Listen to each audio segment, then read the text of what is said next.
Freestyles, can you help me out? Dirty hours. Yeah. This type of shit you just ride out to. What is the deal, beautiful people? It's your boy Ramon, Lifestyles Defined. Welcome to another episode of Aperture. And this one comes in the form of a question. One of the ignorant gamers boys, Richie, hit me up on Facebook and asked about getting into photography. So let me read you the question here. I'm looking to pick up a new hobby, and photography has been on my interest. My question is simple. This is not a simple question. If I'm going to choose a camera, which is better, DSLR or mirrorless, or a mirrorless, and why? So, disclaimer, right? I don't think I'm a seasoned enough photographer to really sit here and bang out the technical details on why you shouldn't do this. In fact, or instead, I have been taking my time to learn a lot of the fundamentals of photography and the technical details and how to really get the shot you want from whatever camera it is. So that being said, I've used DSLRs for a long time. I was a Canon boy, and for no particular reason. Canon is just what I had. I had the original Rebel. I had a T2i. I had a T3i. And then I switched over to Sony, and I got the NEX, which is mirrorless, the NEX 5T, and then I upgraded from that to a A7 Mark II. So I think I do have enough experience with both to really give my input. But it still really depends heavily on what Richie wants to do, and I didn't really ask him.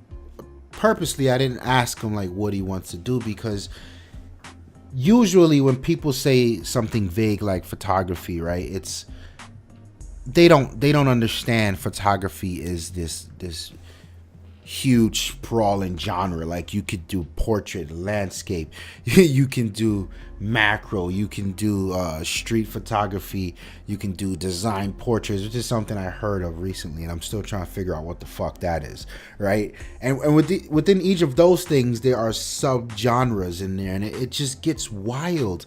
And I don't think when he asks this question, he knows the direction he wants to go. So I would start with the most obvious things, right? So the thing behind a DSLR is there's an actual mirror in this thing. And the mirror is what gives you, it takes what the lens sees and relays it up to the viewfinder. So when you take a picture, the mirror actually moves out of the way to expose the sensor, and then you've got the magic going on. Mirrorless does not have a mirror. The sensor is literally right there in the front of the camera, and the viewfinder is all digital. So these are the two main differences between a DSLR and a mirrorless. DSLR has been around for years, and mirrorless is the new age up and coming. To a consumer, the difference between a DSLR and a mirrorless would be size. Most DSLRs are big, and in the recent years, Canon and Nikon has been doing a good job at really scaling down the DSLRs, but they're still a lot bigger. They can never get them as small as they want to because of the physical size of that mirror that's in there. So it's very little room they have to play with it. And I would sort of make the analogy of Samsung and how they never really like to change the size of the phone, but every year they go up like 0.01 inch on the screen size in the same form factor. That's sort of what these guys are doing with DSLRs. Now, mirrorless, I think mirrorless cameras still have quite a ways to go in terms of getting smaller. So I don't think we've seen the best of it yet. Now, mirrorless there's some downfalls to mirrorless versus DSLR in the technicality of shooting. Like the viewfinders, although in mirrorless the viewfinder has gotten really good. In my A7 Mark II, the viewfinder is amazing. They've gotten really good, but they're not as accurate or as fast as tracking the real live mirror feed that you get in a DSLR. So that can be a thing. And on the flip side of that, one of the very dope reasons I prefer mirrorless to DSLR is because I can actually see what my picture looks like in my viewfinder. So let me explain this to you. In a DSLR, when you look through the viewfinder, you're seeing a mirror reflection of what your lens is seeing. So when you dial in your ISO, your shutter speed, your aperture, you don't know what that looks like. You need to be able to conceptualize that in your mind, what this picture is going to look like. So in the DSLR, you compose your shot, get your settings right, you take it, and then you look at the picture and say, nah, too dark. Take it again, I can do better. Take it again, got it.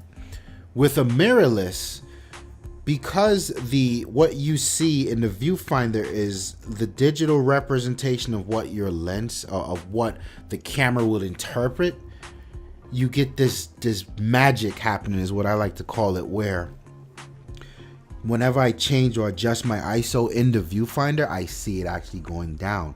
I can see what my shot looks like in the viewfinder. To me, that's dope.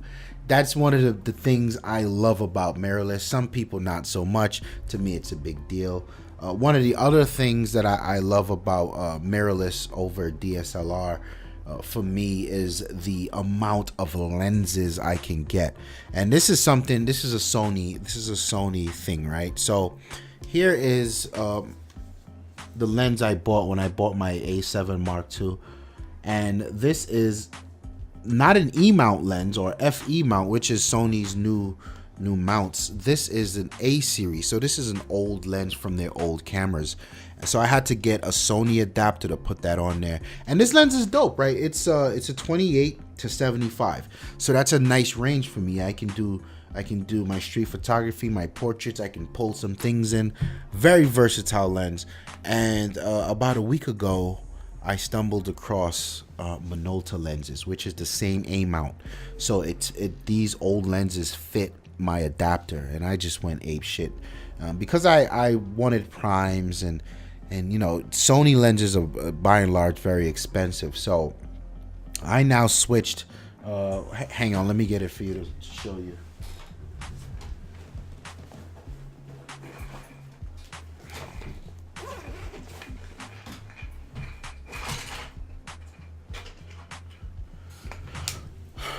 So I went ape shit on the Minolta lenses. This is the 50 mil macro lens, right? Super dope. This is a 100 to 200. And then the one that I'm actually shooting this video on right now, if you notice, it's a lot wider than my other videos that I used to do with this 28. The lens that I'm using to shoot now is a Minolta 20 mil. So that's my wide end. So with these three lenses, these Minolta lenses, I've essentially covered the ranges that I needed, and they came in well under $500. And I mean, they're old glass, they're legacy glass. Two of them from like the 80s, one's from the 90s, and they're well constructed. And I think that's super dope that I have that versatility. And to be fair, in the Sony world, this versatility is needed because there's just a lack of lenses. Canon's been on the market much longer, not much longer, but they've got the DSLR has been on the market a lot longer, and they've got a bevy of lenses, and they're so much cheaper than anything Sony could get. So you would want to watch out for that. But to me, shooting this legacy glass is kind of dope. One thing I think the real diehard photography nerds will tell you is the focusing on the mirrorless is just not as good as DSLRs.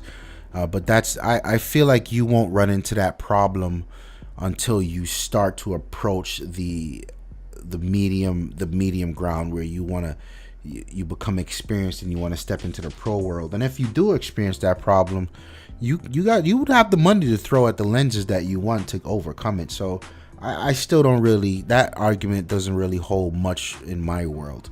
But yeah, ultimately, I know it's been a long video. I know it's been long-winded. There's a lot that may or may not go over your head, Richie. I would recommend Sony wholeheartedly. There's a lot about the camera, their cameras, that I think is dope. Specifically, something like the A7III, which is the new bad boy that just came out, or even an A6000. Tawan shoots with one, John shoots with one, and because the new 6300 just came out, you know the 6000 is going to be a little cheaper. So I think the Sony A6000 is a hell of a camera for you to start with. You get you a nice kit lens. I think the kit lens on that thing was like a 18 of 50 or 55, and that's enough to get you some wide angle shots. You can do some landscape, you can do some street photography, and you can still bring it into a 50 or 55 to get some portraits. So I think picking up the kit lens will go a long way and just helping you figure it out. And of course, Sony's a lot closer. I mean, all these cameras are way behind in terms of technology, but Sony's a lot closer to the actual real world that I think Canon and Nikon, like things like being able to just connect to the phone via Wi-Fi and drag pictures off, and something I use surprisingly often, right? Like, I just come from shooting, I'll transfer all my pictures on the train and just look through them and start to really take note of what I need to edit when I get home. So yeah. But anyway, if you guys got some tips for Richie, leave them in the comments below. If you have anything to add to what I've said, leave it in the comments below. If you disagree, leave it in the comments below. Quick note before I get out of here. Lifestyles Defined is coming up on our 4th year in existence in April. And we always celebrate by having a party because there's a lot of people involved and a lot of hard work. And there's so many levels to this, right? Even if you talk about ignorant gamers and how we have a very good presence on Instagram and blah, blah, blah. A lot of you guys already know the spiel. Now, we went ahead and had a design, or I came up with a design actually, for what I'm calling the LD Love Collection. You should see that right now. You can get the link on the website. When you hit the website, it's at the top right. You can get it on our Facebook page. You can get it on our Instagram. Twitter, not so much. Twitter moves a mile a minute. So the idea here is a lot of the profit from these t-shirts, these hoodies, if you think it's dope enough, and we'd be honored if you do think it's dope enough and something you would actually wear, it goes toward not the party but the general maintenance of the channel, and we've been fighting to get our budget up and get our resources together so we can get more things, more phones to review, tablets, laptops, all of that stuff. So this is us putting stuff in motion, and we would really appreciate your support. And the way you do so is by heading to the link and checking out the merch and letting me know if you like it, and hit that buy button if you really like it. And even if you don't like it, just leave a comment below. Let us know how you feel about it. If any feedback you have on it, any things you would like us to do in the future, any ideas you got. Dopeness. I'm out of here. Peace. From the deep forest into the sun, in war.